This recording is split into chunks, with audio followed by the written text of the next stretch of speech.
진보당 수석 대변인 홍성규입니다. 공수처와 경찰이 못하겠다면 우리 국민들이 직접 체포하는 수밖에 없습니다. 참담한 일입니다. 내란 외환수계 윤석열을 체포하러 간 공수처와 경찰이 영장 집행 불가능을 선언하고 집행을 중지했습니다. 오늘 새벽 6시부터 무려 7시간이 넘도록 상황을 지켜본 우리 국민들로서는 허탈함이 아니라 분노가 가득할 수밖에 없습니다.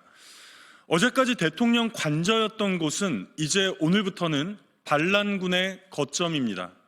대한민국 법치주의를 정면으로 거부하며 능멸한 대한민국 경호처는 더 이상 존재하지 않습니다.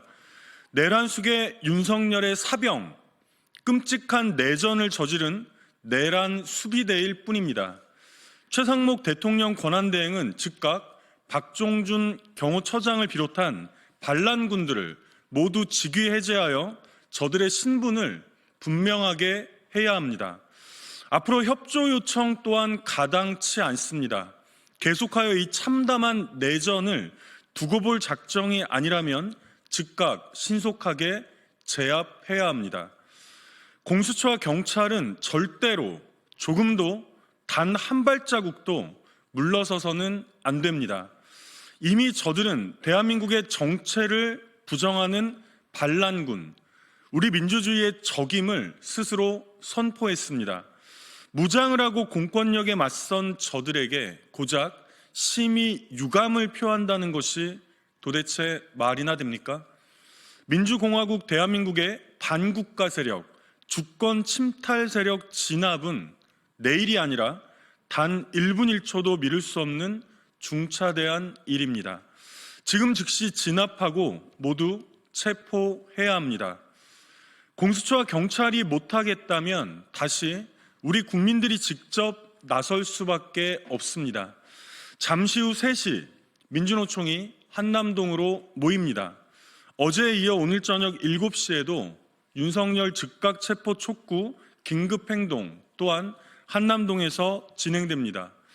대한민국의 주권자인 우리 국민들이 다시 직접 나선 이후 벌어질 이 모든 사태의 책임은 첫째 윤석열, 둘째 경찰과 공수처에 있음을 분명히 경고합니다. 마지막으로 내란 외환수계 흉악범 윤석열은 지금 즉시 제발로 걸어나와 수갑을 받을 것을 우리 국민들의 이름으로 강력하게 명합니다. 진보당 원내대표를 맡고 있는 울산 북구의 윤종호 의원입니다.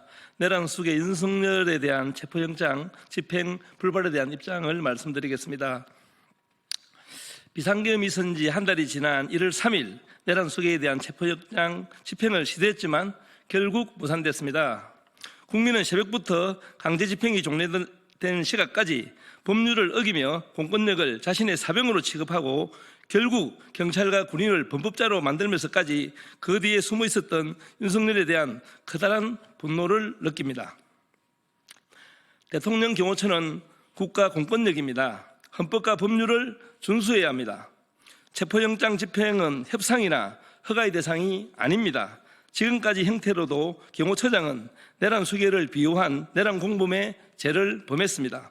체포영장 집행을 방해한 경호처장을 현행범으로 지금 당장 체포해야 합니다. 최상목 대통령 근황 대행은 대통령실과 경호처가 알아서 할 일이라는 직무유기 태도를 걷어치우고 경호처가 체포영장 집행에 협조하도록 명령해야 합니다. 전 국민이 일상을 멈추고 체포영장 집행을 실시간으로 지켜보았습니다. 얼마나 더 국민의 일상을 빼앗을 것인지 묻고 싶습니다. 국제적 망신이기도 합니다. 내란 사태를 일으켜놓고도 조사조차 받지 않겠다는 내란 수계 현행범을 강제 구인조차 하지 못하는 공권력으로 국민을 지키겠다고 말할 수 있겠습니까? 공수처는 윤석열에 대한 신속한 체포영장 집행을 재시도해야 합니다. 그리고 두 번의 물러섬은 없어야 합니다. 하루빨리 내란을 종식시키고 전국이 안정되기를 바랍니다.